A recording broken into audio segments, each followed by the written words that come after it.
아멘. 오늘은 십자가와 하나님의 계시라는 제목으로 말씀을 드립니다. 어제는 십자가와 구원이라는 제목으로 말씀을 드렸습니다. 그리스도의 십자가는 구원의 사건일 뿐만 아니라 하나님 자기 계시의 사건으로도 이해해야 한다는 것입니다. 왜냐하면 여기 계시라는 단어에 여러분이 관심을 가지시고, 예수님의 십자가는 우리를 위하여서 구원하기 위해서만 오신 것이 아니라 십자가 사건 그 자체가 계시, 말씀을 통해서 우리에게 하나님 자신을 보여주시기 위하십니다. 그런 말씀입니다. 계시란 말은 감추어진 것이 드러나 보여지는 것을 원문적인 뜻으로 그렇게 표현합니다. 계시라. 자, 아들의 죽음을 통하여서 십자가에서 하신 일을 이 세상을 향하여 십자가를 통하여 말씀하고 있을 뿐만 아니라 아들의 죽음에서 우리에게 하나님 자신을 보여주시기 때문에 계시라 했을 때 이 십자가 사건이 어떻게 우리에게 계시를 해주냐 하면은 오늘 크게 세 가지로 여기 기록을 했습니다. 첫째, 하나님의 영광. 둘째는 하나님의 공의. 셋째는 하나님의 사랑.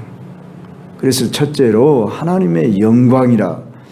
지금까지 십자가의 그 사건은 부끄러움, 참 멸시, 어떤 그 실패, 두려움, 어떤 이런 대명사만 주로 우리가 기억하는 경향이 있는데, 이 십자가 사건을 예수님 자신은 영광이라는 단어로 표현을 했다는 것입니다.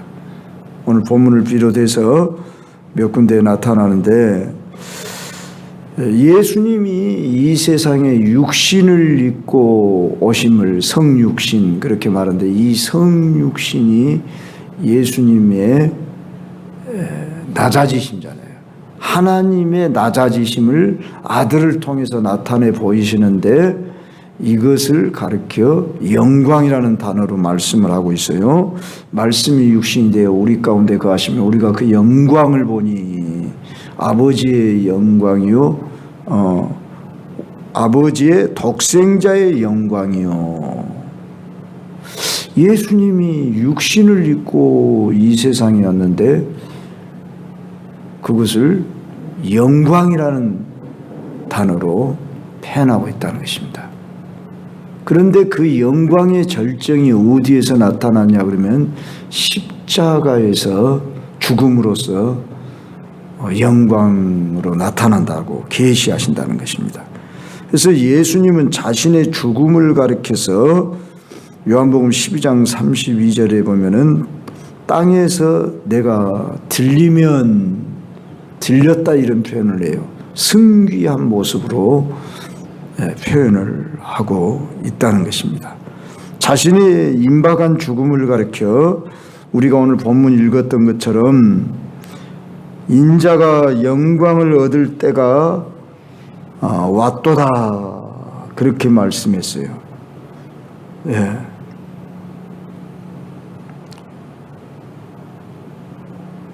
여기 보면은 이때를 면하게 하여 주옵소서. 그러나 내가 이를 위하여 이때에 왔나이다. 아버지여, 아버지 이름을 영광스럽게 하옵소서. 예수님은 십자가의 죽음의 때가 아버지의 영광을 나타내는 때라고 이렇게 말씀하고 있다는 것입니다. 가룟 유다가 성만찬 자리에서 나갔습니다. 예수님을 팔려고 뛰쳐나갔는데 지금 인자가 영광을 얻었고 하나님도 인자를 인하여 영광을 얻으셨도다. 이렇게 요한복음 13장에서 말씀하고 있어요. 예수님의 다락방 기도에서 요한복음 17장이죠. 대제사장으로서 영원한 대제사장으로서의 기도라 이렇게 일컬어지는 자신의 죽음을 가리켜서 아버지여 때가 이르렀사오니 아들을 영화롭게 하사 아들로 아버지를 영화롭게 하옵소서. 여기서 영화롭게라는 단어를 두 번이나 반복하고 있는데 그것은 어떻게 영화롭게 한다는 것입니까? 십자가의 죽음을 완수함으로 영광을 돌리는 일이다. 우리가 지금까지 십자가가 하나님의 영광이라는 이 점에 별로 관심을 못 가졌는데 성경에 바로 이렇게 특히 요한 사도가 예수님의 죽음을 영광 또는 영화라는 단어를 통해 드러내고 있다는 사실을 우리가 관심을 가져야 할 것입니다. 아, 그렇구나. 십자가가 예수님의 영광, 아버지의 영광을 나타내는 그런 깊은 의미가 있구나. 우리가 이것을 새롭게 발견해야 할 것입니다. 두 번째로 하나님의 공의를 나타낸다는 것입니다. 자, 하나님이 공의로우시다 그러면 참 거기에 대해서 구약의 여러 사람들이 질문을 했습니다. 특히 아브라함 같은 경우에 소돔 고모라 성을 유황불로 멸망을 시킨다고 할 때 하나님, 의인이 어찌 악인과 함께 멸망당할 수 있습니까? 만약에 이 성에 50인이 있다면 어떻게 하시겠습니까? 그렇게 내려오다가 나중에 10명만 있으면 이 성을 멸하지 마십시오. 즉 어떻게 공의로우신 하나님이 의인과 함께 악인과 함께 의인을 멸망시킬 수 있습니까?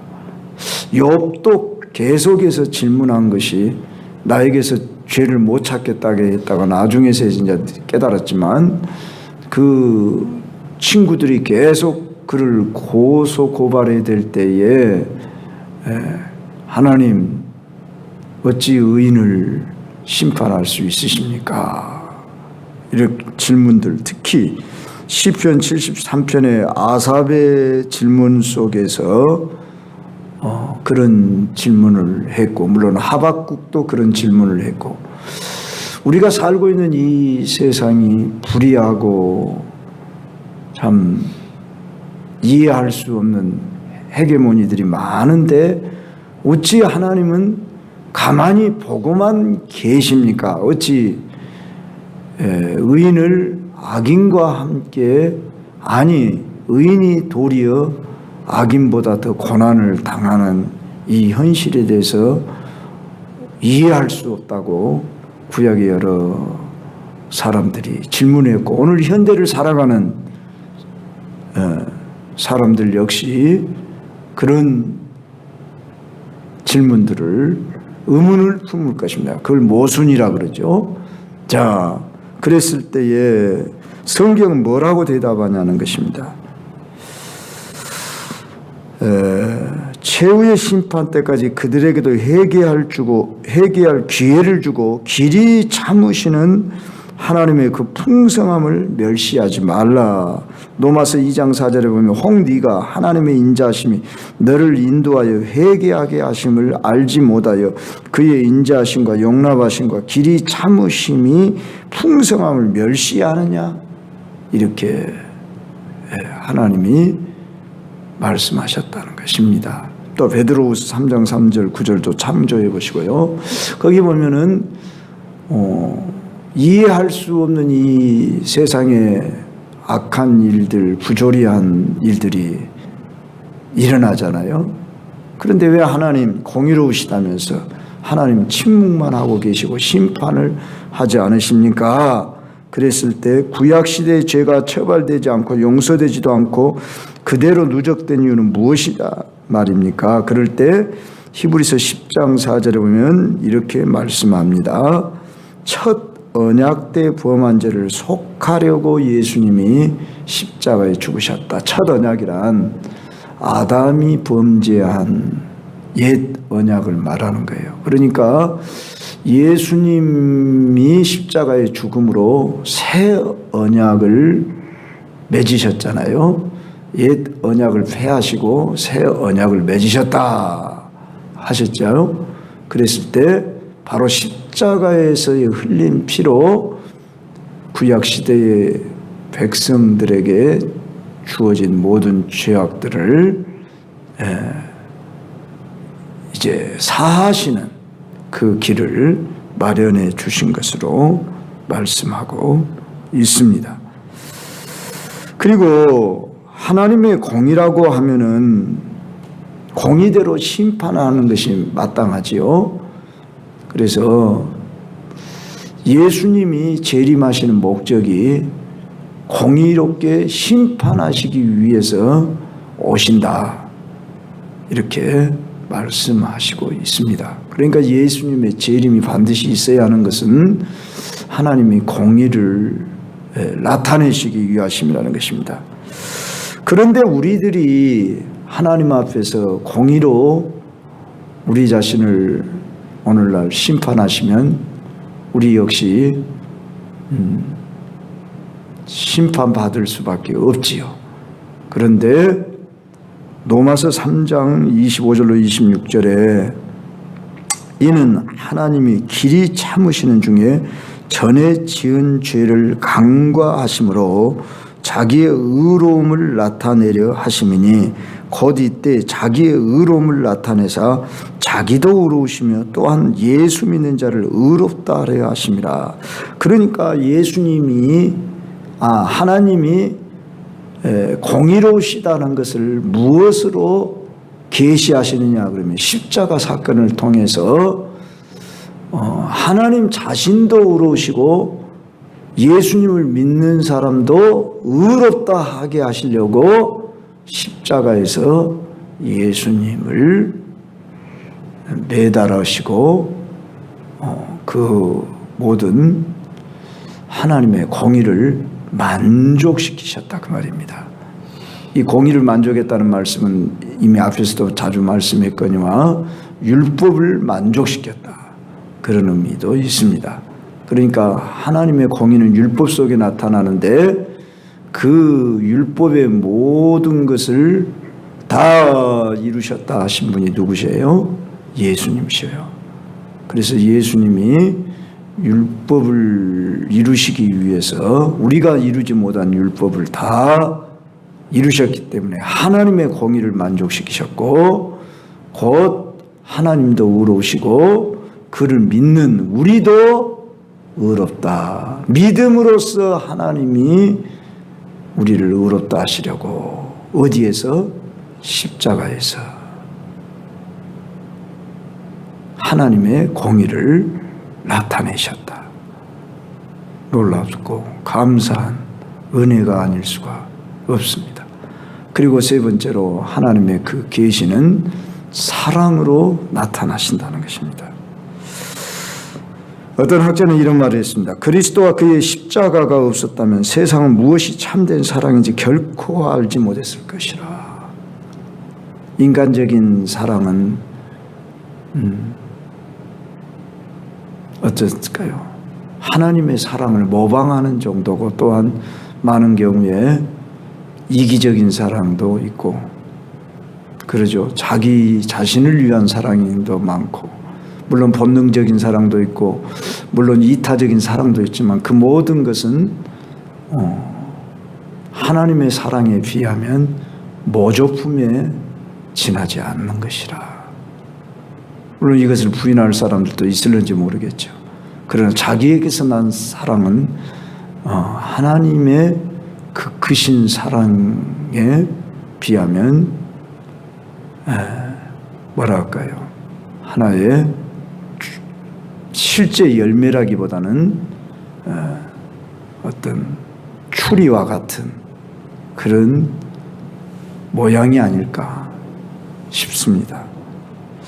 단 하나의 순수한 사랑이 세계 역사 속에 이루어졌는데 그것이 십자가 위에서 보신 하나님의 사랑이라고 말입니다. 하나님의 사랑은 여기 있으니 그러면서 요한일서에서도 말씀하고 있고 우리가 아직 죄인 되었을 때 그리스도께서 우리를 위하여 죽으심으로 하나님께서 우리에게 대한 자기의 사랑을 확증하신 것이 십자가.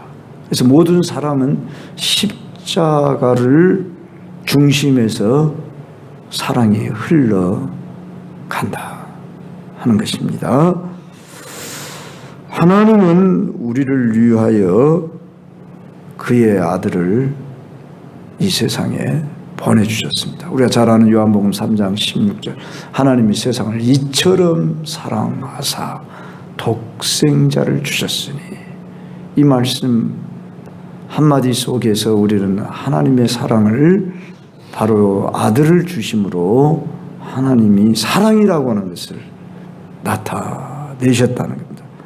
그런데 그것을 인간들은 거부하거나 멸시하거나 또한 무지한 상태로 알지 못하지요. 그래서 십자가를 어떻게 한다고 그랬어요? 거리끼는 것이요. 또한 미련한 것이라. 이렇게 말씀한다는 거죠. 싫어한다는 거죠. 하나님은 우리를 사랑하시되 육신으로 이 세상에 보내신 것뿐만 아니라 그 아들을 죽게 하심으로. 왜 죽으셔야만 했습니까? 제가 언젠가도 이런 설교를 한 것으로 압니다. 그가 찔리심은 우리의 허물을 인하며 그가 상함은 우리의 죄악을 인하니라. 그가 징계를 받음으로 우리가 평화를 누리고 그가 채찍에 맞음으로 우리가 나음을 입었도다 하는 이사야 선지자의 예언의 말씀처럼 우리는 하나님이 나를 어떻게 사랑했습니까? 사랑한다면 하나님 증거를 대보세요. 이렇게 말할 자격이 없어요. 우리는 그렇게 반문하고 항변할 자격이 없어요. 이미 역사 속에 오셨고 십자가에서 우리 죄값을 대신하여 그분이 죽으셨습니다. 그래서 예수님이 엘리 엘리 라마 사박다니 하며 우리를 사랑하시는 그 사랑의 하나님 앞에 성자의 부르짖음이 있었지요. 하나님은 우리가 아직 죄인 되었을 때, 심지어 원수 되었을 때에 화목제물로 우리를 위해서 십자가에 죽으심으로 내어 주셨습니다.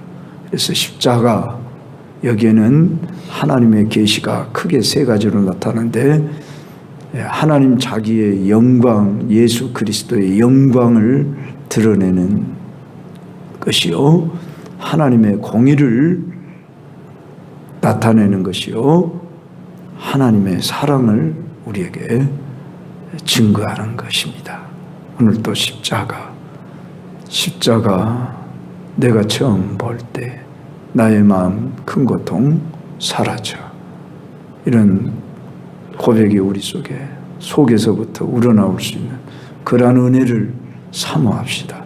하나님, 우리를 위해 이토록 큰 은혜를 입히셨군요. 더 알게 해주십시오. 그 계시의 말씀을 우리에게도 주시옵소서 하며 주 앞으로 나아갑니다.